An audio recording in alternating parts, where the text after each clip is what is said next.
har bir buyuk o'zgarish bir satrdan boshlanishi mumkin. Kitoblar esa ana shunday satrlar bilan yo'limizni yorituvchi mo'jizalardir. So'zlar sehrga aylanib, bizni tasavvur qila olmaydigan sayohatlarga olib chiqadi. Har bir sahifa sarguzashtlar bilan to'la sirli dunyo, har bir jumla esa qalbning eng nozik torlarini chertuvchi ohangdir.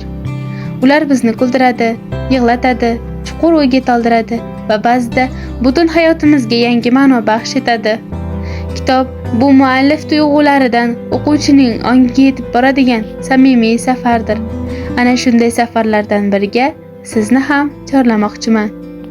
Paulo Coelho tomonidan yozilgan va dunyoning 80 dan ortiq tiliga tarjima qilingan ilhomlantiruvchi falsafiy roman. Ushbu asar orzular, taqdir, sabr, sevgi va ichki ovozni tinglash haqida.